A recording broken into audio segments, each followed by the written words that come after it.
Bonjour à tous, la culture des micro-pousses peut être très rentable, mais quand on cherche les infos sur internet, c'est flou, il y a beaucoup de gens qui se vendent d'un chiffre d'affaires, mais c'est quoi réellement leur revenu derrière? Il y a peu de données fiables, il y a peu d'exemples concrets, et surtout il y a beaucoup d'incertitudes sur le côté financier, et c'est normal. C'est pour ça que j'ai créé un outil gratuit pour vous aider à simuler votre projet de micro-pousse et voir avant même de dépenser un seul centime, s'il peut vraiment être viable et rentable. Le lien est en description, je vais vous expliquer comment il fonctionne et vous pourrez l'utiliser autant de fois que vous voulez et même pas besoin de rentrer votre mail pour ça. Allez, c'est parti. Salut, je m'appelle Dimitri, je suis producteur de micro-pousses depuis plus de 5 ans dans l'entreprise John Pousse et j'espère t'aider toi aussi à te lancer. Allez, bonne vidéo. Alors on est parti, si cette culture m'a autant passionné, c'est parce qu'elle offre plein d'avantages uniques, elle demande très peu d'espace, les rendements sont très élevés, on va le voir tout de suite, les marges très intéressantes, on va le voir tout de suite aussi, le travail physique est limité et le temps de travail hebdomadaire aussi reste très raisonnable. C'est une activité agricole qui est accessible, qui est moderne et surtout qui s'adapte à votre rythme de vie. Donc pour vous aider à y voir plus clair, j'ai créé un simulateur de rentabilité des micro-pousses. C'est un outil qui est simple, qui est rapide, qui est visuel et qui va vous permettre d'estimer vos revenus potentiels, d'estimer votre surface, vos variétés, vos prix de vente et de visualiser toutes vos marges, vos bénéfices selon vos choix. Et en quelques clics, vous aurez une idée claire de ce que votre projet peut apporter ou pas. Et pour le moment, c'est totalement gratuit, donc autant en profiter. Alors pour l'utiliser, c'est très simple, rendez-vous sur mon site. Ok, on est parti, donc on arrive sur mon site, sur cette page. Dans les outils, vous avez simulateur de rentabilité. Donc au début, vous arrivez là, vous avez un petit guide d'utilisation. Donc si vous voulez retourner sur le simulateur et que vous avez quelques doutes, n'hésitez pas à lire tout ça, ça vous décrira tout, ça peut vous débloquer. La première étape, c'est de définir vos objectifs de revenus et le nombre de semaines travaillées par an.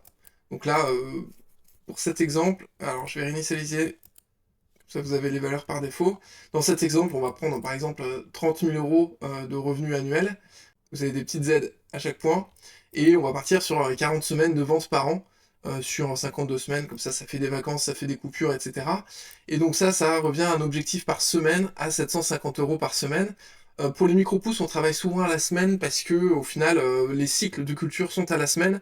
Et si en travaillant la semaine, on arrive beaucoup plus vite à savoir ce qu'on produit, ce qu'on vend et comment on va rectifier, comment on va s'améliorer pour la semaine suivante. Et ça fait une boucle d'amélioration qui est beaucoup plus rapide que si on travaille au mois ou à l'année. Donc là, je vais partir là-dessus pour l'exemple. Donc c'est un petit temps plein avec une bonne coupure l'hiver. Donc bien sûr, vous pourrez réajuster en fonction des résultats par la suite de votre simulateur. Donc grossièrement, le simulateur, il est en plusieurs parties. J'aurais peut-être dû commencer par là. Donc là, c'est les objectifs. On va parler après des points de vente et des clients. Ensuite, des variétés de production, des différentes charges et investissements. Et on va finir par un bilan financier où là, vous aurez vraiment tout le résultat de votre travail précédent pour vérifier si ça correspond bien à vos attentes et si vous ne devez pas du coup changer vos objectifs à l'année. Allez, on est parti sur ces objectifs globaux et on passe tout de suite à la rubrique suivante. Donc là, on est sur les points de vente et clients. Donc tout ce qui est pré-rempli, c'est à titre indicatif. Ça vous donne une idée des ventes par semaine et par type de client si vous avez absolument aucune idée. Mais bien sûr, on peut tout changer, on peut tout modifier. Et si vous avez déjà des retours, c'est pas mal de les ajuster en fonction de ce que vous avez vous, de ce que vous avez vu ou même remarqué en faisant vos premières ventes. Le but de cette section, c'est d'ajuster le nombre de clients et les paniers moyens selon votre objectif visé. Donc là, vous avez une jauge. Si vous avez pas assez de clients, il faudra, la jauge va vous dire qu'il faut ajouter des clients ou augmenter le panier moyen pour atteindre vos objectifs à la semaine. Donc voilà, donc là c'est à titre indicatif, mais vous pouvez bien sûr ajouter des points de vente différents, des marchés, des restos, des magasins producteurs. Pour l'instant, je suis parti que sur ce type de clients, mais bien sûr, vous pouvez en imaginer d'autres, ça peut être aussi des grossistes, etc. Ou des revendeurs derrière. Mais voilà, ça c'est à titre indicatif, pour les restos, c'est à peu près ça. Moi, pour vous donner une idée, la moyenne de mes restos, c'est à peu près 80 euros par semaine par restaurant. Et avec un bon écart type, hein, ça va. Il y a des petits restos qui vont commander que 25 euros par semaine, et puis d'autres qui vont aller peut-être à peu près à 200 euros par semaine. Il y a des traiteurs qui vont au-delà. et voilà. Pour les marchés, c'est très très variable en fonction de chez vous, donc c'est vraiment à ajuster. Dans les toutes petites villes, enfin les tout petits villages plutôt, ça va être assez compliqué de vendre des micro-pousses, contrairement à des grosses villes où là les particuliers, bah, ils connaissent, ils sont attirés, ils sont intéressés, le pouvoir d'achat est un peu plus élevé, donc les marchés dans les grandes villes est bien sûr très intéressant. Dans les villes moyennes et petites, bah là, il y aura peut-être un peu plus d'éducation à faire, ça peut marcher, mais par contre, à la campagne, bah, comptez pas trop dessus, sauf cas exceptionnel de lieux touristiques, comme c'était mon cas, et où là, ça peut bien marcher. Les magasins producteurs, pareil, là, c'est un titre indicatif, ça peut être les magasins bio, mais ça peut être des magasins de regroupement de producteurs, où là, bah, c'est un produit qui fonctionne très bien, qui est très intéressant, et bah, les prix, pareil, ça va changer énormément en fonction du lieu où vous êtes et de comment vous les vendez. Si vous faites de la pub dessus, si vous expliquez, si de temps en temps vous venez sur place, etc., ça change beaucoup. Bref, le but de cette section, c'est d'avoir une idée en restant sans que ce soit déconnant, hein. Vous n'allez pas dire qu'un resto va vous acheter 1000 euros de produits par semaine. En restant dans l'ordre de grandeur que vous avez ici, et ben, d'ajuster le nombre de clients, ça vous permet d'avoir une première idée de ce que vous devez faire comme effort au niveau de la vente pour atteindre vos objectifs. Et là, vous voyez que bah, pour 750 euros par semaine, au final, il ne faut pas beaucoup de clients différents. Là, on est avec 5 restaurants, un marché, un magasin producteur, et on atteint déjà ses objectifs. Donc voilà. Et de manière globale, bah, c'est pas mal d'avoir ça au minimum si vous voulez atteindre des objectifs. Il vaut mieux avoir plus de clients qu'un gros client qui va vous prendre 80% de vos chiffres d'affaires, parce que vous allez être très dépendant de lui, vous allez être du coup perdre un petit peu en résilience, donc c'est pas mal d'avoir assez de clients pour pouvoir rebondir si jamais il y en a un qui arrête, ou qui commande moins, ou etc. Donc en cas de coup dur, c'est pas mal d'avoir quand même plusieurs clients et pas de tout miser sur un seul. Même si quand on démarre, ça peut être pas mal d'en avoir que un ou deux, parce que bah, ça fait moins de logistique, ça fait moins de trajets, moins de facturation, etc. etc.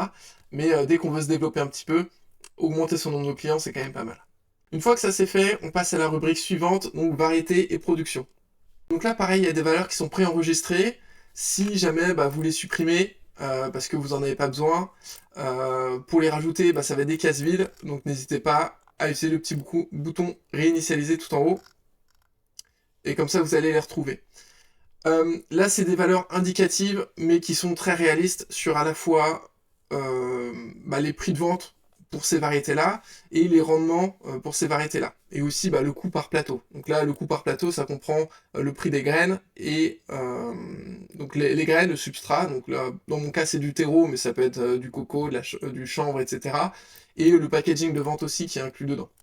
Donc en fonction bah, de ces variétés, vous allez émettre un prix de vente que vous pouvez faire varier en fonction d'ici, parce que c'est vrai que c'était à l'époque j'étais à 7 euros, cette année je suis plus à 8,50 € minimum, et il y a certaines variétés comme celle-ci où je suis même plus à 16 euros par 100 grammes, parce que c'est des variétés qui sont très légères, qui sont plus longues à faire, etc. Les aromatiques c'est quand même dans un second temps.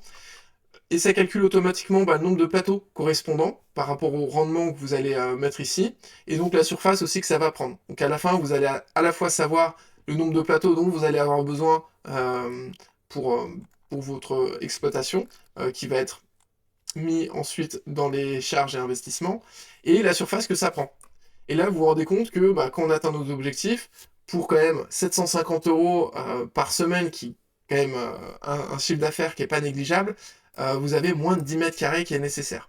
Donc vous voyez déjà un petit peu la puissance de cette culture. Alors j'ai pas préenregistré d'autres variétés, tout simplement parce que ça fait des parties des choses qui sont dans ma formation et que j'ai pas envie de divulguer à tout le monde, en tout cas pas maintenant, pour que ça, voilà, ceux qui sont dans la formation gardent quand même un avantage par rapport aux autres. Et ce serait dommage de tout dévoiler, même si je donne déjà beaucoup, et cet outil va déjà vous donner beaucoup d'informations et beaucoup de valeurs. Sachant qu'il y a énormément de variétés qui vont ressembler à celles qui sont déjà préenregistrées, hein. Si vous faites du navet, ça va être pareil que la moutarde, etc. Donc il y a le brocoli, ça va être pareil que la roquette, etc. etc. Donc voilà. Et la plupart des aromatiques vont être similaires au basilic et à net, à la fois en termes de rendement, de prix de vente, de coût par plateau. Donc vous n'allez pas non plus être trop perdu. Là, pareil, comme la rubrique précédente, il y a une jauge. Le but, c'est d'atteindre cette jauge en faisant varier la quantité qu'on souhaite produire. Euh, Donc par exemple, donc si on est en dessous, forcément, bah, la jauge elle va vous dire qu'il faut produire plus pour atteindre vos objectifs.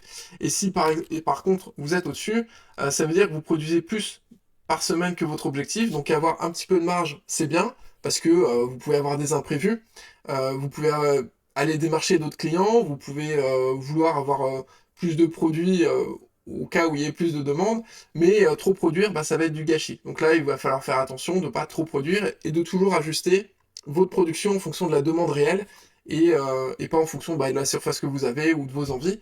Et donc vraiment tout le temps répondre à la demande réelle, c'est ce qui va faire que vous allez conserver des bonnes marges derrière et avoir une entreprise qui dure et puis mieux gérer votre trésorerie, etc.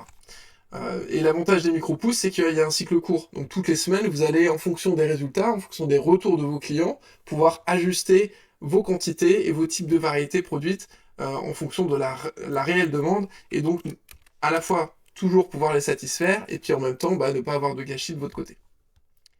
Donc quand on est à l'équilibre, c'est bien, c'est pas mal de prendre peut-être 10% de marge à peu près, produire en plus 10%, c'est pas mal pour être sûr que tout aille bien.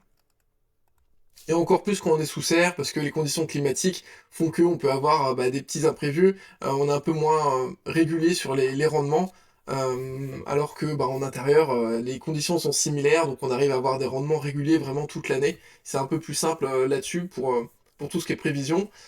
Sous serre, c'est légèrement plus technique, mais moi je produis sous serre et j'arrive à avoir des très bonnes marges depuis pas mal d'années. Dernière remarque par rapport à ce tableau-là, là on parle de plateaux, c'est vrai que j'ai pas spécifié les dimensions, mais c'est des plateaux 10-20 pouces, donc c'est les plateaux standards pour les micro-pouces. 10-20 pouces, ça correspond à 25 cm par 50 cm, donc voilà, ça c'est du plateau standard. Je verrai si je rajouterai dans les modifications futures, si on peut mettre bah, des barquettes à la place ou mettre nos propres dimensions de plateau. Ça ce sera à voir. Mais voilà, en tout cas là ça vous donne déjà une bonne indication. Et puis au pire vous avez la surface en mètres carrés derrière. Donc une surface à plat, hein. Si vous êtes sur étagère, forcément vous pouvez diviser par 4 ou 5 suivant le nombre d'étagères que vous avez. Et au niveau de la surface, donc là c'est bien la surface qui est cultivée et qui est vendue. Il faut bien sûr, quand on apprend, quand on veut expérimenter, quand on veut tester de nouvelles variétés, il faudra prendre une surface supérieure à celle-ci pour pouvoir vraiment s'exprimer et apprendre. Donc quand on parle de 7,34 m, enfin 7,34 mètres carrés, c'est vraiment la surface cultivée et vendue. Si vous voulez bah, apprendre, forcément il faudra peut-être prendre 20-30% en plus de surface. Et si vous voulez expérimenter aussi ou avoir une zone pour vous exprimer, faire des variétés plus longues aussi, comme les aromatiques, et bah là forcément il faudra prendre peut-être 2 fois cet espace pour être vraiment à l'aise, tranquille, et puis pouvoir aussi bah, s'agrandir progressivement sans devoir refaire un local, refaire beaucoup de démarches pour pouvoir se réagrandir. Autant prendre de la marge, et comme ça vous êtes bien. Mais la surface vendue est quand même très faible dans ce cas-là, et dans beaucoup de cas vous verrez. Pour vous donner un ordre d'idée, on peut avoir un salaire mensuel sous serre en activité principale. Sous serre, c'est environ 20 mètres carrés.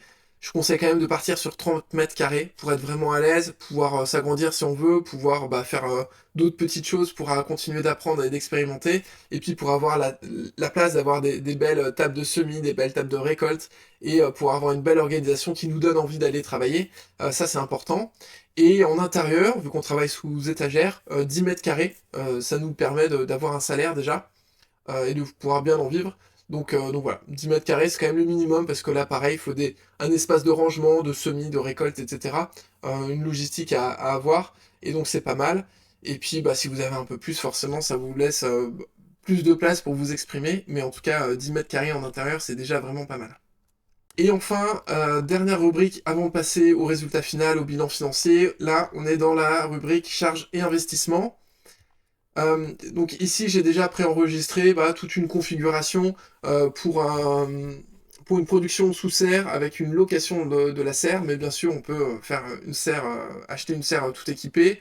La mienne, elle était, par exemple, donc elle fait 100 mètres carrés, elle devait être dans les 5 000 €, quelque chose comme ça.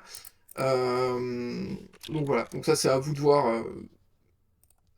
C'est à vous de voir en fonction de ce que vous voulez, sachant que bah, c'est pas du tout obligatoire d'acheter une grande serre dès le départ. Je conseille en tout cas de vraiment avoir une installation progressive, de tester la production, de tester votre marché pour savoir après quel est votre besoin réel de production, si c'est une petite serre, une grande serre, une double chapelle, est-ce que ce sera en intérieur, en extérieur, etc. Donc vraiment tester votre production avant de vous lancer dans des gros investissements comme celui-ci. Moi j'ai eu la chance de pouvoir louer une serre, ça coûte vraiment pas cher, c'était 50 € par mois, et ça permet de tester à moindre coût son activité, sans prendre de risques, sans avoir d'attache. Voilà, le micro-pouce c'est une culture courte, donc même si au bout d'un mois on se dit ah bah non en fait j'ai envie de faire autre chose ou de manière complètement différente, et ben au bout d'un mois on arrête, et il n'y a aucun souci, il n'y a pas beaucoup de frais derrière quoi. Surtout que tout le matériel on pourra le revendre, donc pas de souci. Donc là c'est une configuration en extérieur, on pourra reparler rapidement de la configuration intérieure après. Il faudra des tables, de l'ameublement, là c'est fixé de manière un peu arbitraire à 200 €, ça va vraiment dépendre de ce que vous avez, de ce que vous pouvez récupérer aussi. Moi j'avais fait beaucoup de récup à mes débuts, j'ai travaillé sur des palettes pendant pas mal de temps pour la culture. Par contre ce qui est récolte, il faut respecter des règles sanitaires, et donc là pour le coup il faut une table en inox.